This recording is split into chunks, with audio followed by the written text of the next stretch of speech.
8월 19일 하늘에서 내리는 일용할 양식 하나님의 말씀은 출애굽기 26장 15절에서 17절까지 말씀입니다. 너는 조각목으로 성막을 위하여 널판을 만들어 세우되 각 판의 길이는 10규빗, 너비는 1규빗 반으로 하고 각 판에 2촉씩 내어 서로 연결하게 하되 너는 성막 널판을 다 그와 같이 하라. 아멘. 오늘 우리가 읽은 말씀은 성막을 만들라고 하시는 하나님의 말씀을 기록하고 있습니다. 출애굽기 26장 1절을 보면 하나님은 성막을 만들라고 말씀하십니다. 출애굽기 25장에서 만들라고 하신 성소는 울타리와 뜰을 포함하는 그 모든 공간을 의미합니다. 그리고 성막은 성소 안에 있는 성소와 지성소가 있는 메인 건물을 의미하죠. 이 건물을 만들기 위해서 하나님은 1절부터 14절까지 성막 내부 벽에 걸릴 휘장과 그리고 성막 안에 성소와 지성소를 나눌 휘장, 그리고 성막 외부에서 성막을 덮을 휘장에 대해 자세하게 말씀하십니다. 그리고 이제 15절부터는 성막의 벽과 기둥 역할을 하게 될 널판에 대해서 말씀하시죠. 이 성막의 널판은 하나당 높이가 보통 4.5에서 5m 정도, 그리고 폭은 한 75cm 정도 되게끔 만들라고 말씀하십니다. 그리고 이것으로 벽을 만들기 위해서 양쪽에 널판 20개씩 그리고 뒤쪽에 6개의 널판을 사용하라, 이렇게 말씀을 하십니다.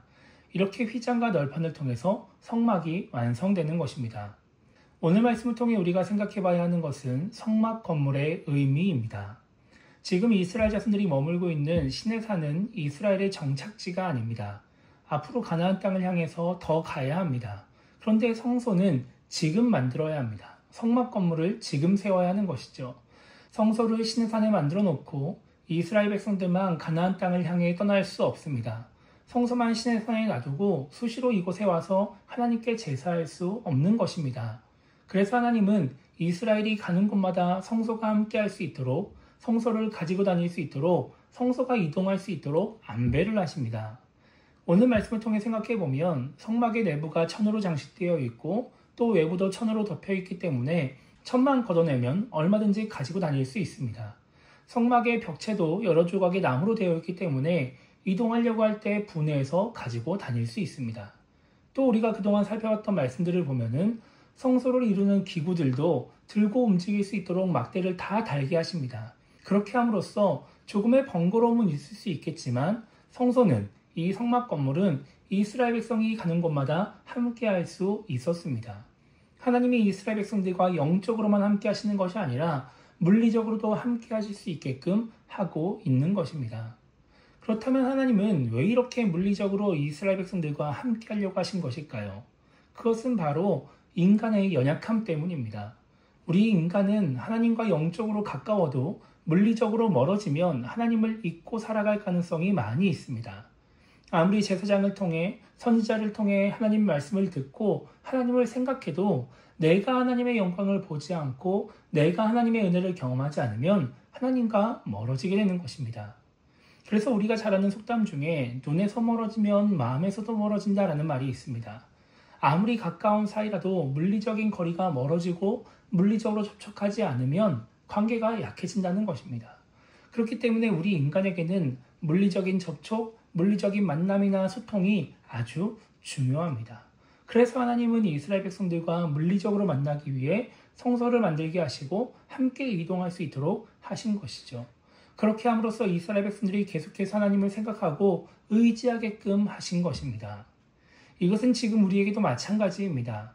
우리도 물리적으로 하나님과 멀어지면 하나님을 잊고 살아갈 수 있고 하나님을 생각하지 않고 하나님을 의지하지 않고 살아갈 수 있습니다.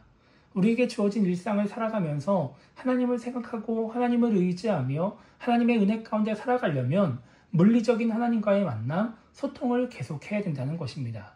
그래서 어떤 신앙인들은 매일 새벽을 깨우며 교회 나와서 예배하고 기도를 하려고 애를 쓰기도 합니다. 또 어떤 신앙인들은 그럴 여건이 안 된다면 또 TV나 유튜브를 통해서 계속해서 설교를 들으려고 하기도 합니다. 이렇게 하나님과 만나고 하나님을 생각하는 것 모두 다 좋은 행동인 것이죠.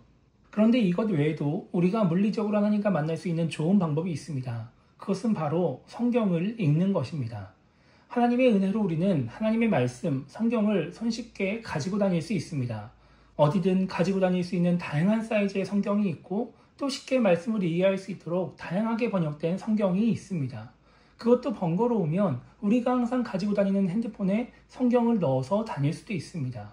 우리가 목회자를 통해서 다른 사람들을 통해서 하나님과 만나는 것이 아니라 우리가 직접 하나님과 만나서 교제할 수 있게 되는 것이죠. 우리가 직접 하나님과 물리적으로 소통할 수 있게 되는 것입니다. 그러한 만남이 우리로 하여금 하나님을 더 생각하고 하나님과 더 가까워지게 만들 수 있는 것입니다. 그래서 오늘 하루를 시작하며 우리가 이렇게 기도했으면 좋겠습니다. 우리가 영적으로만 하나님과 함께하는 것이 아니라 물리적으로도 하나님과 함께하는 신앙인이 되게 달라고 기도했으면 좋겠고요. 그렇게 말씀을 통해 삶 속에서도 하나님을 생각하며 하나님과 함께하는 신앙인이 되게 달라고 기도하며 오늘 하루를 시작했으면 좋겠습니다. 그렇게 하나님과 함께하기 위해 삶 속에서 최선을 다하며 하나님과 더욱더 가까워지는 하나님의 은혜 가운데 살아가는 우리 모두가 되기를 주님의 이름으로 축복합니다.